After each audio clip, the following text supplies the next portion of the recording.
तो good morning. पुराण बता दिए थे। पुराणों की कुल संख्या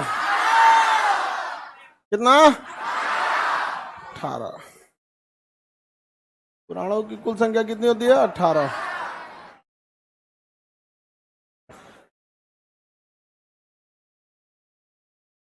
पांचवा वेद किसे कहा जाता है?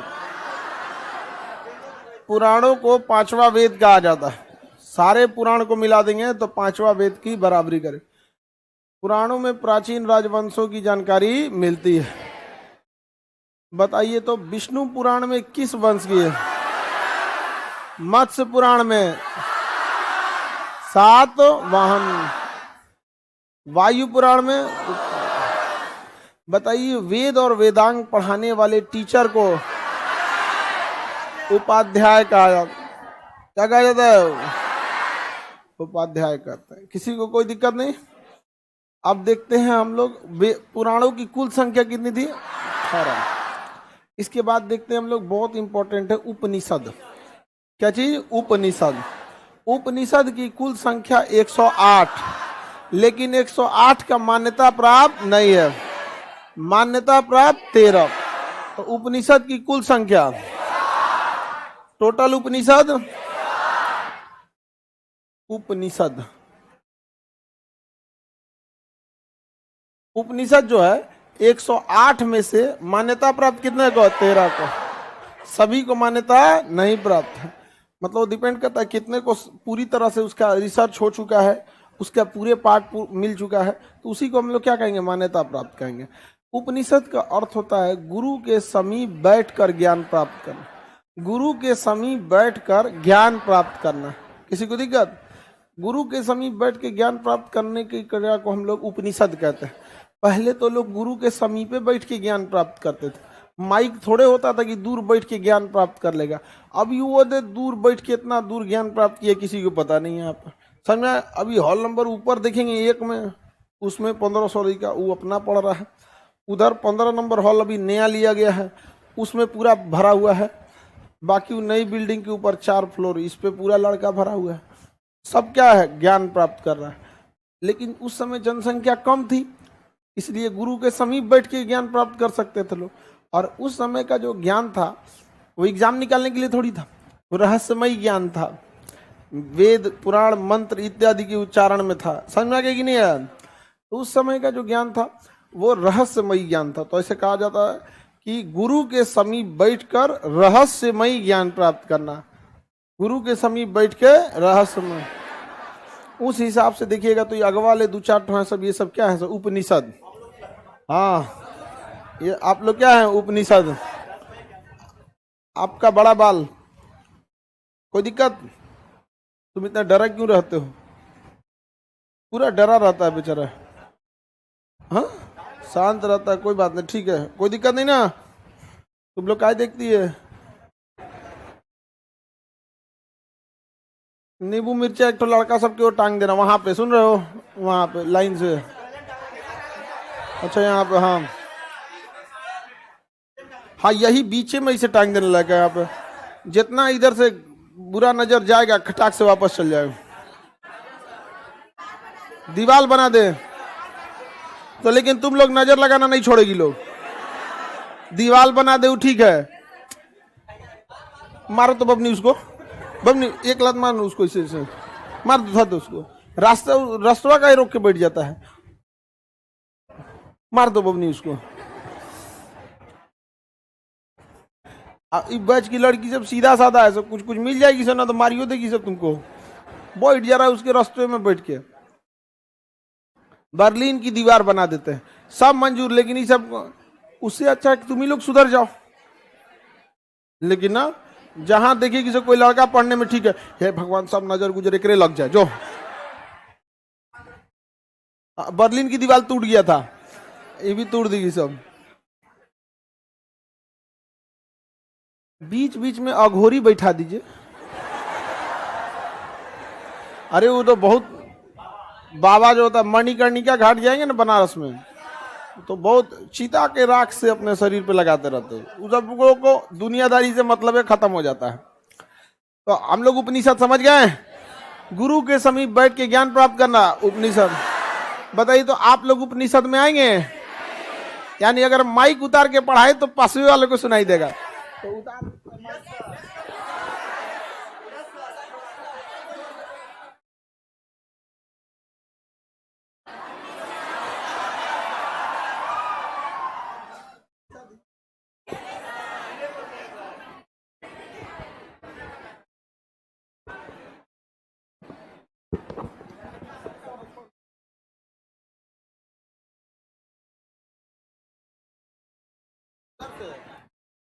ठीक है। अरे वो माइक लेके उपनिषद से आदमी ज्यादा लड़कों को नहीं पढ़ा पाएगा, नहीं समझे? कौन बोल पाएगा इतना? तो अभी उपनिषद का जमाना गया। अभी इतना सिलेबस है, अपना सिलेबस देखा जाए। सर ऑनलाइन वाला तो कभी उपनिषद नहीं हो सकता है। ऑनलाइन वाला तो पॉसिबल ही नहीं उपनिषद में। तो उपनिषद बहुत बड़े हैं, इनकी संख्या 108। बहुत अच्छा हुआ कि 13 को मान्यता प्राप्त है। बहुत अच्छा हुआ यहाँ पे कि बस आदमी को इतना ध्यान रखना है, कुल उपनिषद 108। अगर 108 का 108 शुद्ध रूप से मिल जाता, 13 का टोटल पाठ पूर्जा मिला हुआ है। मतलब बाकी सबका किसी का पहला चैप्टर मिला तो 8वां नहीं मिला, ये नहीं मिला, तो कहा गया भाई अभी इसका पूरा ही नहीं मिला। ठीक हुआ, नहीं मिला। 108 अगर मिलता तो कोनो ना कोनो से क्वेश्चन ले आके पूछ देता। अभी क्या है, 13 को 2-4 को में फेमस है, जिसमें मुंडकोपनिषद सबसे फेमस है। मुंडकोपनिषद में सत्यमेव जयते लिखा। मुंडकोपनिषद में सत्यमेव जयते, सत्य की हमेशा जीत होती है। लेकिन ये कितना समय लेगा इस पे भी डिपेंड करता है। बहुत देर से यदि खाना खाएंगे तो खाना भी खराब हो जाता है। स्वादिष्ट भोजन भी बहुत ज्यादा देर कर दीजिएगा तो खराब हो जाएगा। अब खूब 56 भोग बनाए हैं, 3 दिन बाद खाइएगा तो रहेगा, खराब हो जाएगा। उसी तरह सत्य भी है, बहुत जल्दी मिलना चाहिए। तो देर से मिला न्याय क्या होता है? अन्याय होता है। तो हमारे देश में ना बहुत सारी चीजें अधूरी बता दी गई। सत्य में हो जयते, सत्य की हमेशा जीत होती है। पूरा बतिया बताओ, यदि समय से मिल जाए तो। लिमिटेशन होना चाहिए कि नहीं होना चाहिए? यहां देखिएगा, अगर न्यायपालिका में कोई चला गया तो जब तक फैसला आता है तब तक उसके हाथ पैर पे झुर्रियां पड़ चुकी रहती। क्या करेगा उस फैसले का लेकर?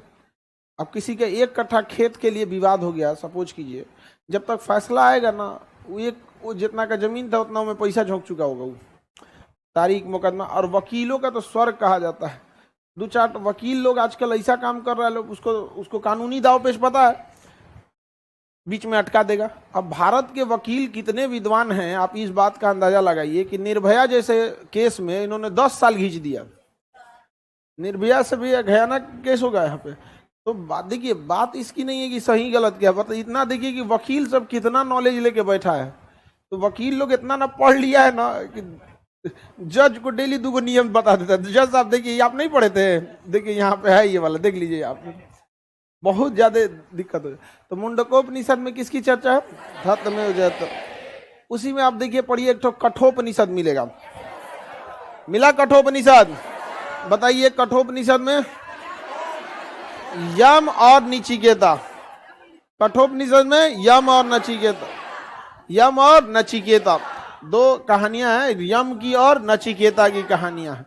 किसमें? कठोपनिषद में। सत्यमेव जयते, मुंडकोप सत्यमेव जयते लिखा है मुंडकोप। यम और नचिकेता की कहानी कठोपनिषद में। किसमें? कठोपनिषद में। किसमें? कठो। आप एक और देखिए, जालोपनिषद होगा।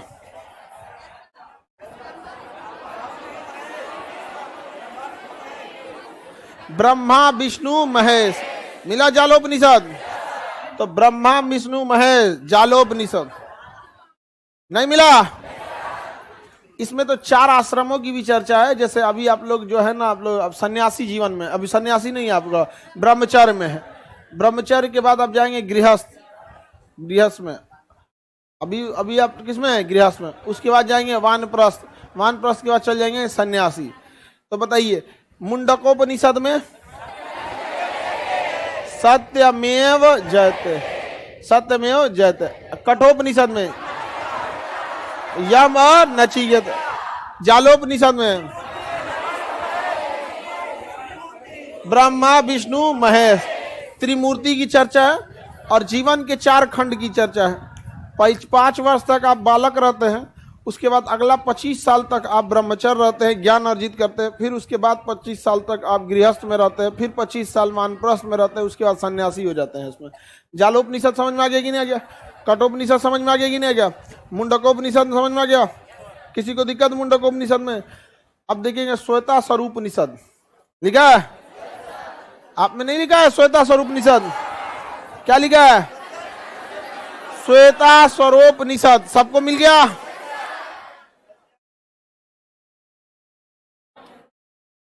सत्यम शिवम सुंदरम होगा, श्वेता स्वरूपनिषद। सीक्वेंस हम मतलब इसमें सीक्वेंस कुछ और है, हम सीक्वेंस कुछ और, याद रखने से मतलब है। सत्यम शिवम सुंदरम, श्वेता स्वरूपनिषद में सत्यम शिवम सुंदरम गीत है ये पूरा, सत्यम शिवम सुंदरम। एक तो मूवी भी आई थी, हीरोइनिया एक ओर से मतलब जल जाती है, एक ओर से बाढ़ और सब आ जाता है, उसमें पूरा गाँव दह जाता है। अब तैयो गाना गाता पुलवा पे चढ़ के बीचवा में। खैर पहले जमाने की फिल्मों में कहानियां खूब रहती थी, आजकल की फिल्म में उतना कहानी नहीं रहता। सत्यम शिवम सुंदरम समझ में आ गया कि नहीं आ गया? किसी को दिक्कत? तो बताइए श्वेता स्वरूपनिषद में किसकी चर्चा? सत्यम शिवम सुंदरम। कठोपनिषद में यम और नचिकेता, इसी में ओम शब्द की भी चर्चा है। किसकी चर्चा है? ओम शब्द की भी शब्द की चर्चा। बृहदनारायण उपनिषद 90 से, बृहदनारायण मतलब सबसे बड़ा है, बृहदनारायण उपनिषद सबसे बड़ा और प्राचीन है, सबसे बड़ा और प्राचीन है। बृहदनारायण उपनिषद सबसे बड़ा और प्राचीन है। जब सबसे बड़ा पूछ रहा होगा तो सबसे छोटा भी पूछेगा। सबसे लास्ट में देखिए आपने आलोपनिषद, आलोपनिषद लिखा है, सबसे बाद में जोड़ा गया। इसकी रचना किसके समय हुई थी? अकबर के।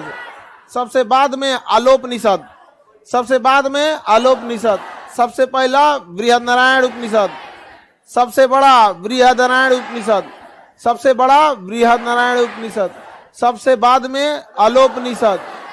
यम और नचिकेता, यम नचिकेता कठोपनिषद। आप सारा उपनिषद भूल जाइएगा, लेकिन मुंडकोपनिषद नहीं भूलिएगा, क्योंकि भारत का जो सत्यमेव जयते है कहां से है? मुंडकोपनिषद से लिया गया है। सत्यमेव जयते, कब जयते? समय जरूरी होना चाहिए सत्यमेव जयते के चक्कर में। उस तरह सत्य देखिएगा तो पता चला पाकिस्तान हम ही लोग का है, नहीं है सत्य। सत्यमेव जयते, सच तो ऐसा है कि आप लोग का पूरा सच बोल दिया जाए तो घर भगा दिया जाएगा आप लोग को घर से। नहीं समझ में आया? हाँ, जिला से भगा देगा। अरे बाप रे बाप, ऐसा नहीं सन कांड करके रखा। हम कह रहे हैं कि अगर तुम लोग का सच बता दिए तो घर वाला भगा देगा, तो कह रहा है कि हमारा तो जिला वाला भगा देगा। हाँ, लड़की लोग का हम गलत बोल रहे हैं, इसलिए आप लोग पढ़ाई पे ध्यान दीजिएगा। लास्ट में आप कोसती हैं वैकेंसी नहीं है, ये नहीं है, वो नहीं है। आप लोग भी सीरियस होकर रहा कीजिए, पढ़ाई सीरियस कीजिए। 2 बजे तक फोन पे बतिया के यहाँ क्लास में आके सूझ जाती है सब। जितना 2 बजे तक बतियाता है सब अभी डेमो दे रहा है सब। नहीं जान, खूब तारीफ करेगा। अरे 10-15 मिनट बतिया के छोड़ दो, खत्म कहानी। पूछ लो यहाँ पे बीमारी से हमारी हार्ट बीटिंग सब ठीक ठाक है ना, बीपी, हीमोग्लोबिन, प्लेटलेट सब ठीक ठाक, कलर ब्लाइंडनेस कोई दिक्कत नहीं, जॉन्डिस, टाइफाइड, पीलिया, कोरोना, इस्नोफीलिया सब ठीक ठाक। हाँ, खाना पीना, पढ़ाई लिखाई हो गया, खत्म। ओके, लेकर लपेटेगा 1.5-2 घंटा बतिया कर दो। समझदार आदमी इतना लंबा बात कर पाएगा जी? बढ़िया बात इतना ज्यादा थोड़े होता है।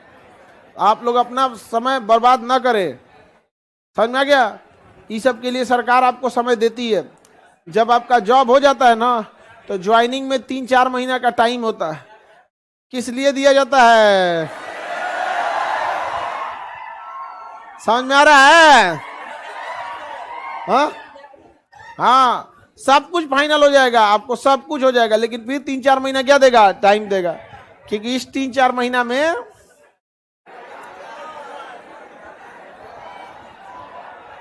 हाय छोटको हंस रहा है। नहीं ना, अभी बहुत छोटा है बाबू, 11th में। अभी पढ़ाई पे एकदम ध्यान देना बाबू, ठीक है? ज्यादा देर 1-1.5 साल एकदम दबा के मेहनत कर दो, उसके बाद रिवीजन करते रहना। शुरुआत में देखिए, रेस जीतने का एक सबसे आसान तरीका ये होता है ना कि अगर लंबी दूरी की रेस है, जैसे एजुकेशन तो आपकी लंबी दूरी की रेस है, तो लंबी दूरी की रेस में एक फायदा होता है ना, थोड़ा सा स्टार्टिंग में एज ले लीजिए, 2-4 राउंड एक्स्ट्रा मार दीजिए। जैसे मान के चलिए कि 40 किलोमीटर की दौड़ है, तो शुरुआत के 5 किलोमीटर ना थोड़ा सा बाकियों से अगर आगे निकल जाएंगे ना, तो आपका मनोबल जीता देगा आपको। अरे जरूरत नहीं, अभी पीछे ऐसे आराम से चलते हैं, आओ आओ आओ, फिर तो इनसे दब देते हैं, नहीं समझे? तो थोड़ा सा क्या ले लेना है, एज ले लेना है, बाकी तो कोई दिक्कत नहीं। 3-4 महीना में क्या होगा सर?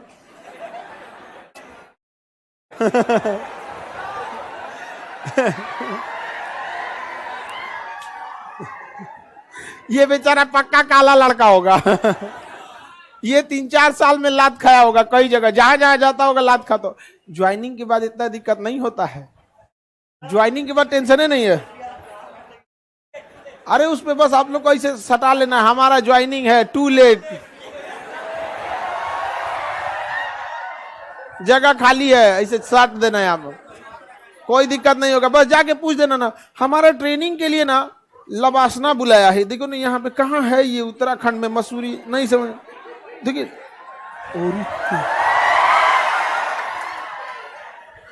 अब ये मैं देखने वाली है, आप तुरंत, कोई दिक्कत नहीं, हम बता देंगे आपको, रिसर्च करके नंबर लीजिए, हम तो सब समझा देंगे। इसलिए पहले आपको क्या करना है, तपस्या, गुरु के समीप बैठ के क्या लेना है, ज्ञान प्राप्त, तब जाके दूसरे के समीप बैठिएगा। नहीं समझे? अभी तो तुम लोग गुरु को साइड करके समीप बैठ जाता है, उन्हें जाके कहां से होगा? तुम लोग बिना नाश्ता मत चिल्लाओ, लोग पता चल जा रहा है देह में दम नहीं है, इसे किडनी उडनी फेंक देगा तुम लोग बाहर। सबसे बड़ा उपनिषद बृहन्नारायण उपनिषद, सबसे बड़ा बृहन्नारायण, सबसे बाद में अलोपनिषद, यम नचिकेता, कठोपनिषद, ओम शब्द की चर्चा, हाँ कठोपनिषद, कठोपनिषद, श्वेता स्वरूप न्याय उपनिषद, सत्यम शिवम सुंदरम, जालोपनिषद, ब्रह्मा विष्णु महेश, 4 आश्रम की चर्चा, 4 आश्रम की चर्चा। टोटल उपनिषदों में कितने मान्यता प्राप्त है? कितने उपनिषद मान्यता प्राप्त? हाँ, एनी प्रॉब्लम? उपनिषद समझ में आ गया? अब एक ही बार फास्ट पूछा जाए, बताइए वेदनारायण उपनिषद की विशेषता, सबसे बड़ा, कठोपनिषद, यम नचिकेता, मुंडकोपनिषद, श्वेता स्वरूपनिषद, जालोपनिषद, आलोपनिषद, सबसे बाद अकबर के समय। किसी को दिक्कत? बताइए उपनिषद का अर्थ क्या होता है? गुरु के समीप बैठ के ज्ञान प्राप्त, गुरु के समीप बैठ के क्या करना है? ज्ञान की प्राप्ति करना। एक पुस्तक होता है आरण्यक बोलते हैं, उसे क्या कहते हैं? आरण्य, आरण्यक, उसे जंगल में रचना किया जाता है। जिस पुस्तक की रचना जंगल में की जाती है उसे आरण्यक। आ मतलब नहीं, रण्य मतलब जंग, युद्ध, जंग, रण मतलब क्या होता है? युद्ध, जहां युद्ध नहीं लड़ा जा सके, आरण्यक, यानी जंगल में युद्ध नहीं लड़ सकते हैं, तो उसे क्या कहा है? आरण्यक। तो जंगल में युद्ध लड़ सकते हैं, तो बताइए आरण्यक, जिस पुस्तक की रचना जंगल में की गई उसे क्या कहा गया? आरण्यक, आरण्यक। ऋग्वेद के बहुत सारे हिस्सों की रचना जंगल में हुई, उसमें भी आरण्यक है। जैसे अभी हम आप लोग को पढ़ाना चालू कर दे जंगल में, तो क्या हो जाएगा? आरण्यक। जंगल में पढ़ाना चालू करेंगे तो आरण्यक हो जाएगा। तो जिस चीज की रचना जंगल में की जाती है उसे क्या कहते हैं? आरण्य। अर्थरवेद के किसी भी हिस्सा को जंगल में नहीं लिखा गया है, बल्कि राजा महाराजा के देख रेख गुरुकुल वगैरह में लिख दिया गया है, न कि उसे जंगल में बैठ के ऋषि मुनि ने लिखा है। तो अतः अर्थरवेद का कोई आरण्यक नहीं है। बाकी ऋग्वेद का कुछ ना कुछ हिस्सा कहाँ लिखा गया है? जंगल में। अब कोई ऋषि ये कह रहे हैं कि हम जंगले से नहीं निकलेंगे, तो भाई आप जंगले में लिख के भेज दीजिए पीडीएफ। नहीं समझ में आया? उस समय पीडीएफ तो होता नहीं था उसमें।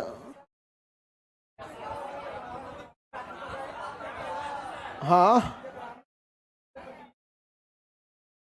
देखिए ध्यान से समझते हैं।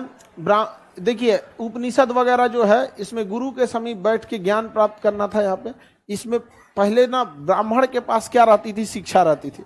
और उपनिषद आने के बाद यह शिक्षा धीरे धीरे किसके पास पहुंची, राजपूतों के पास पहुंच गई। समझ में गया कि नहीं? वो लोग भी मतलब गुरु के आश्रम चले जाते थे, पढ़ना चालू कर देते थे। धीरे धीरे धीरे धीरे भी शिक्षा सबके माध्यम तक पहुंचने लगी। नहीं तो शुरुआत में शिक्षा किसके पास सीमित थी, ब्राह्मण के। किसके पास, ब्राह्मण। बाद में कहाँ तक पहुंचने लगी, राजपूतों के पास। फिर धीरे धीरे फॉरवर्ड के पास पहुंची। ऐसे करते करते अभी के समय में शिक्षा जो है वो अमीर और गरीब में बढ़ चुका है। अमीर और गरीब में, अमीरों के पास की शिक्षा अलग है, गरीबों के पास की शिक्षा अलग है। अब हम लोग आगे बढ़े। उपनिषद समझ में आ गया। बाकी आप लोग को ये नीचे देखते रहिएगा, उपनिषद मूल रूप से दर्शन पर आधारित है। दर्शन मतलब समझते हैं, हाँ, फिलॉसफी, अपना सिद्धांत। जब आप अपना सिद्धांत देते हैं तो उसे क्या कहा जाता है, फिलॉसफी। अपना सिद्धांत देंगे तो क्या कहेंगे, फिलॉसफी कहते हैं। उसी पर आधारित रहता है। ऋग्वेद के उपनिषद, कठोपनिषद वगैरह याद रखें। अगला हम लोग देखते हैं क्या चीज, प्रमुख साहित्य, स्मृति साहित्य। देखिए प्राचीन काल में जो ऋषि मुनि हुए हैं, प्राचीन काल के जो ऋषि मुनि हुए हैं, प्राचीन काल के ऋषि मुनि,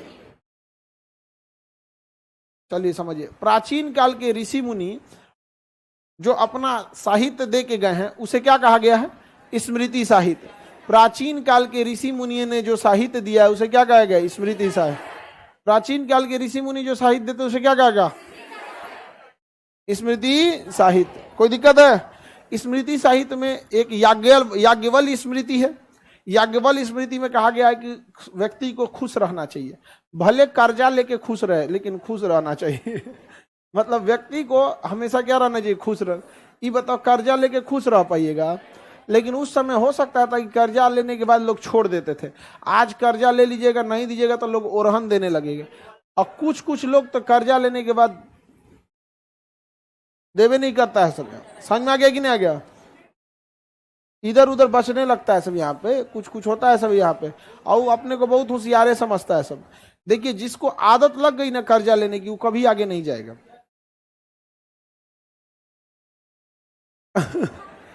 देखिए एक होती है मजबूरी में लोग कर्जा लेता है, कभी ले लिया, कभी इमरजेंसी में।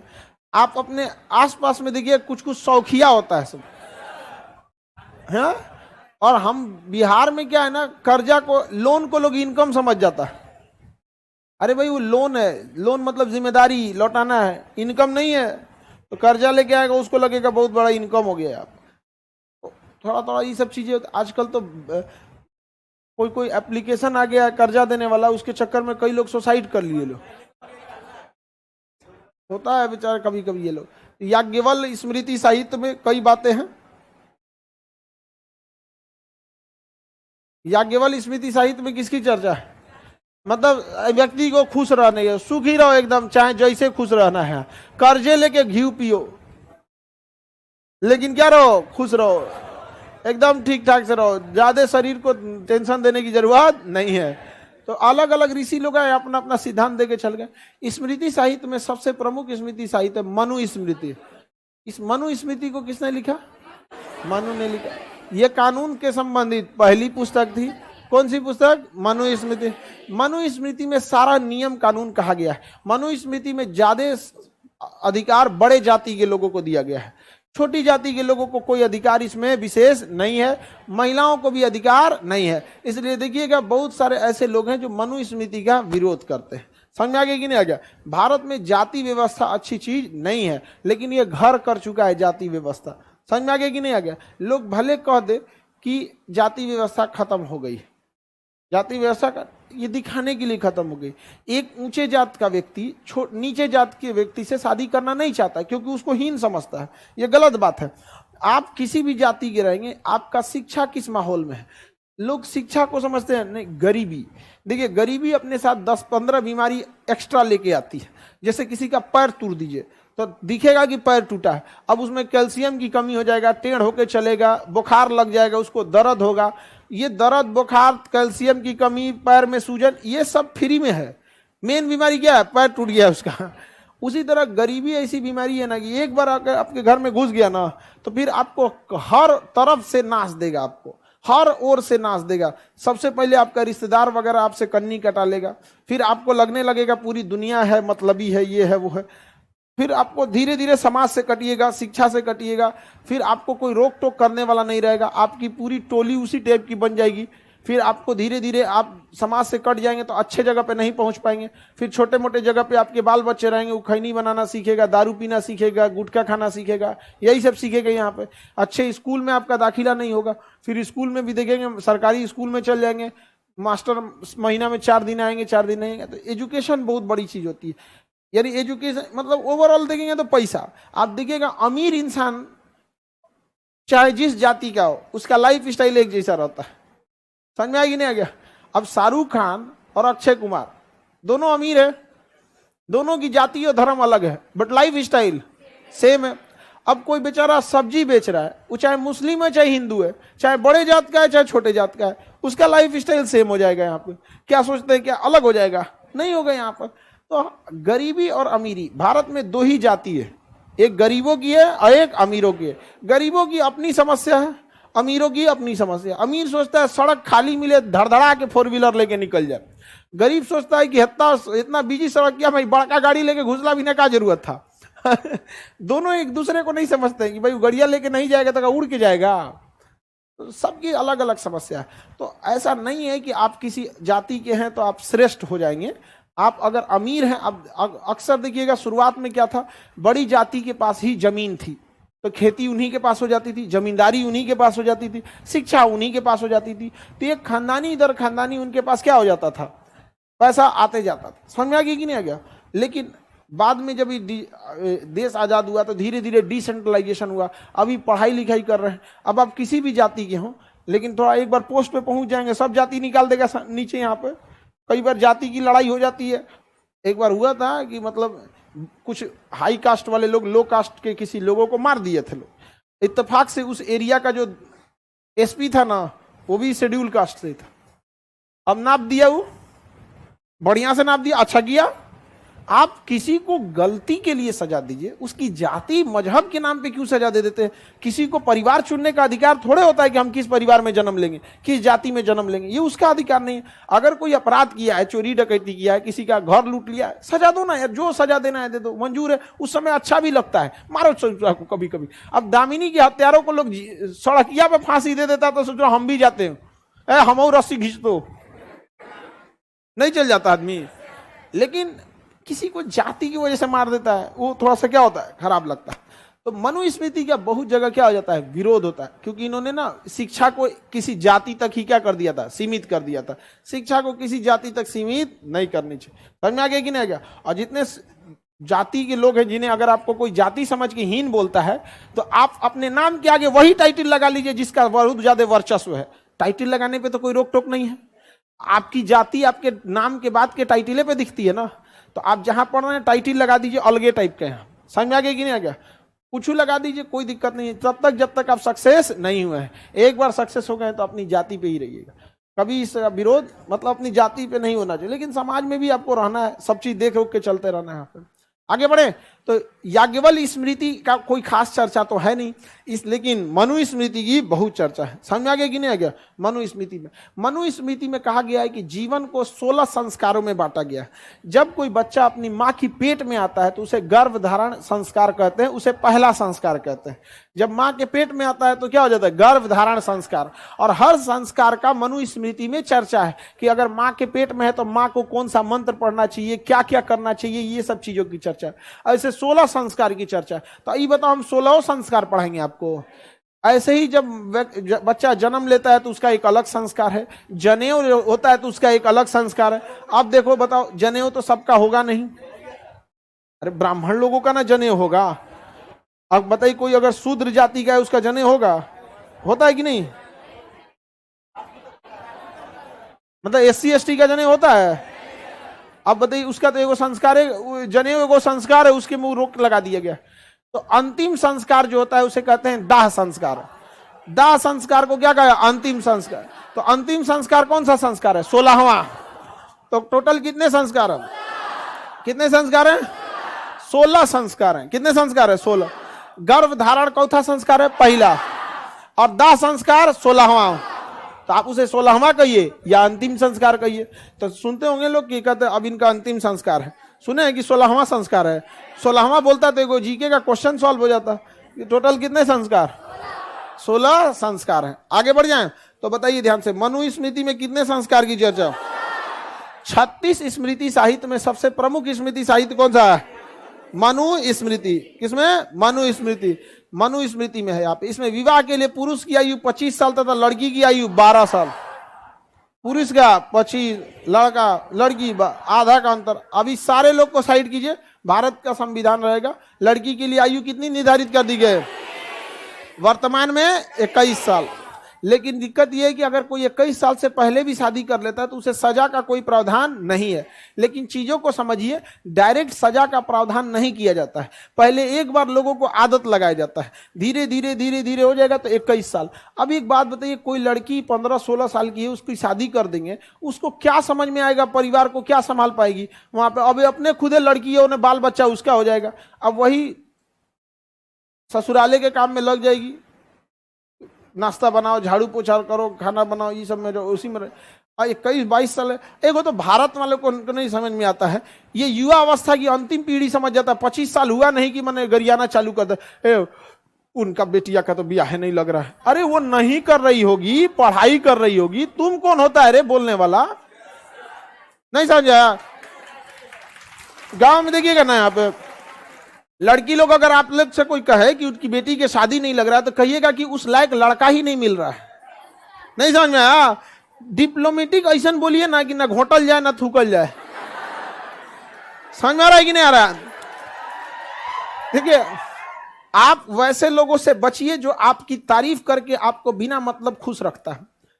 देखिए, कुछ सच कड़वे लग सकते हैं, माँ बाप और शिक्षक का डांट थोड़ा कड़वा लगता है, लेकिन वो बाकी का आपको थोड़ा कठोर बनाना चाहता है। कोई अगर ज्यादा ही सब कहे तो क्या कहना है?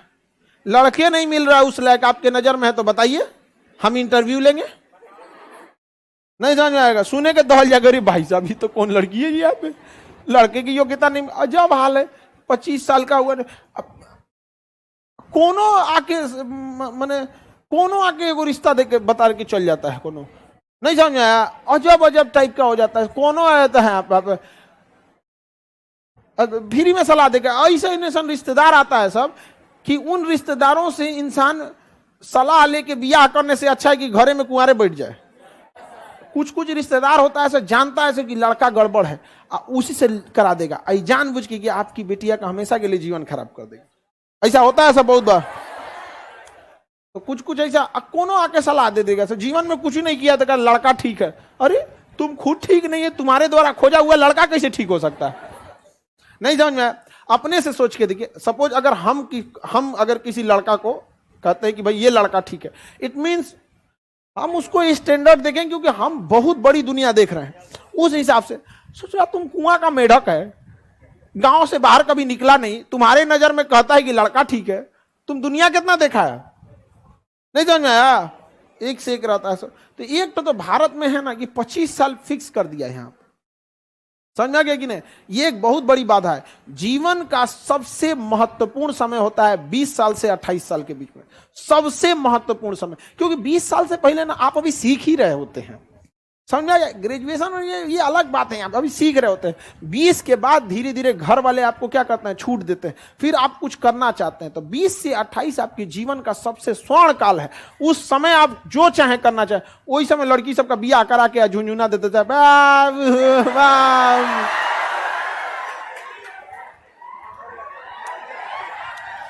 आप लोगों को यह हंसी लगता होगा, आपकी मां ने अपने जीवन का सबसे बहुमूल्य समय आपके परवरिश में खत्म कर दिया।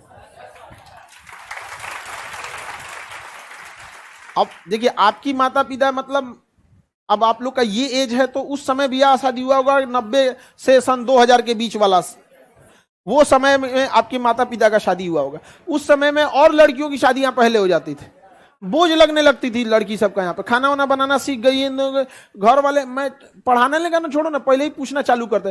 घर के लोग तो लड़की सबसे केहू से पूछने लगता था।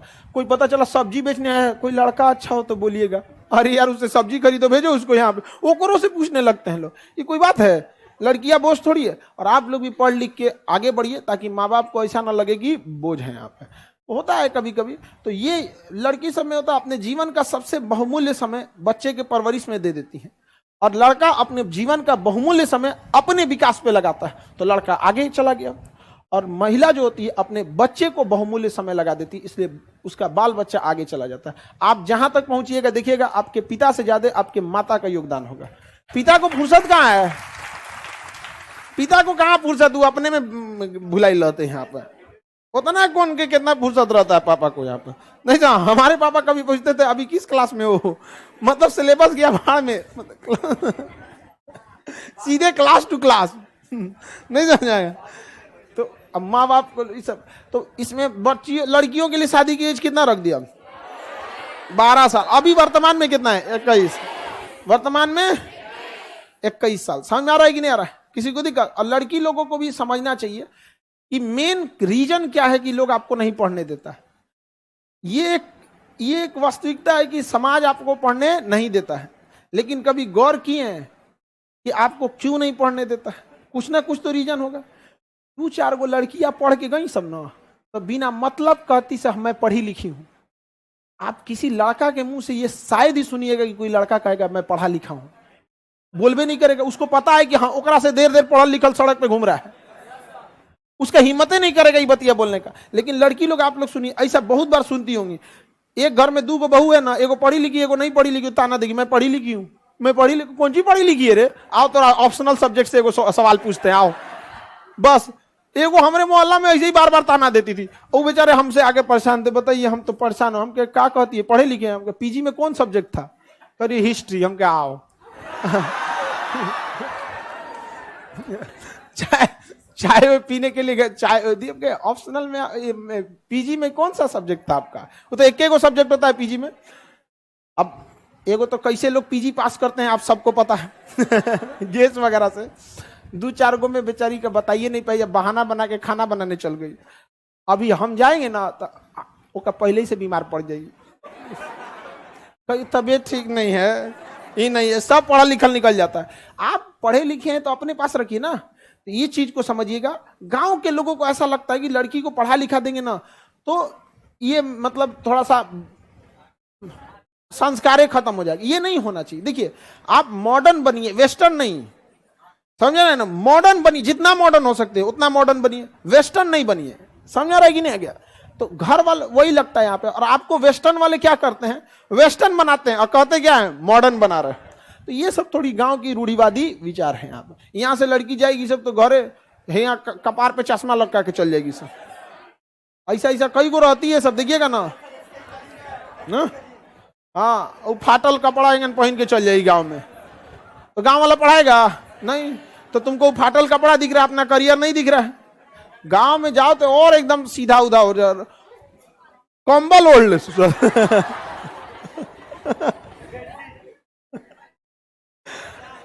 बताइए पुरुषों के लिए आयु कितना निर्धारित किया गया, 25। देख रहे हैं मनुस्मृति का महिलाएं क्यों विरोध करती है, उसको 25 साल टाइम दिए, पढ़ाई लिखाई करे सक्सेस हो जाए। एकरा कितना पे कर दिए 12 साल। अलग अलग प्रकार के 8 प्रकार के विवाह की चर्चा थी, 8 प्रकार के विवाह के। इसी में एक विवाह था राक्षस विवाह। कौन सा विवाह? वो भाग के विवाह कर लेता था नहीं समझा? अब 8 प्रकार के विवाह को आपको जानने की जरूरत नहीं, बस संख्या जानने की, कितने विवाह की चर्चा, 8। और जो उसी में ना राक्षस वाला विवाह जो होता था वो भाग के कर देता। और देव विवाह में सब देख देख के पूरा कुंडली उंडली मिला के और मंत्र उंत्र पढ़ के एकदम अरेंज मैरिज बढ़िया से हो जाता था। समझ में आ गया कि नहीं आ गया? राक्षस विवाह में आगे बढ़े। लव मैरिज में कोई जरूरी नहीं भाग के करना पड़ेगा तुम्हें। लव मैरिज करके दोनों सक्सेस हो जाओ, घर वाले रेडी हो जाएंगे। लेकिन दिक्कत क्या है, तुम बेरोजगार होके इज्जत खोजता है रोजगार वाला। समझ में आ गया कि नहीं? बिसुकल गाय का दुधारू गाय इतना इज्जत नहीं होता है, नहीं समझे? एक बार सक्सेस हो जा फिर कोई दिक्कत नहीं, घर वाला कर देगा। जाति भी ऊपर नीचे रहेगी ना आगे पीछे तो भी एडजस्ट हो जाता है। दिक्कत ये है कि तुम रहता बेरोजगार है और सोचता है कि इस टाइप का तुम्हारा जॉब लग जाएगा ना। आप लोग तो क्या है ना, अभी जॉब से पहले वाली जिंदगी में, जिस दिन जॉब लग गया, सेटल हो गए, ट्रेनिंग खत्म हो गया ना, लड़का हो या लड़की, माँ बाप खुद कहेंगे कि देख बाबू बबनी अब उम्र हो गया, सब चीज हो गया, तुम्हारे नजर में कोई है तो ठीक है, नहीं तो बोलो हम लगाते। इतना तक होता है, बस एक बार सक्सेस हो जाएंगे तो हाँ, भाग के बोले हैं हम ब्याह करने को राक्षस विवाह कहते हैं। हाँ, वो अपने से पसंद कर लेते हैं।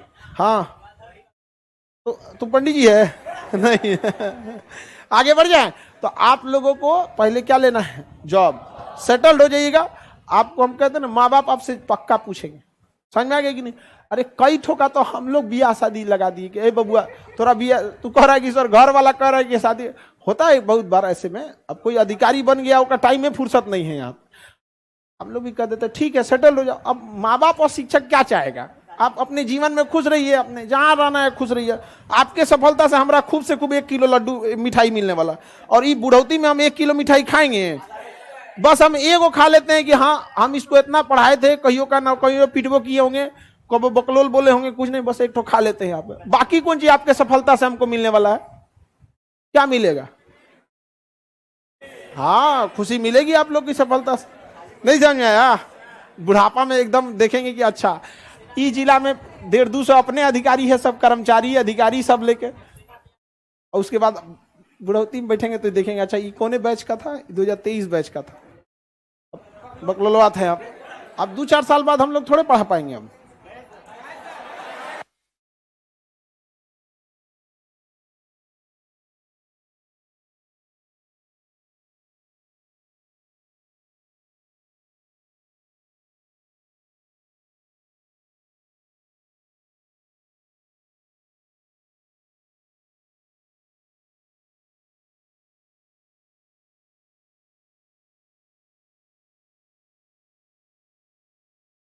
आप नेक्स्ट क्लास कल समझेंगे, साउंड आवाज खत्म हो गया था, ठीक है।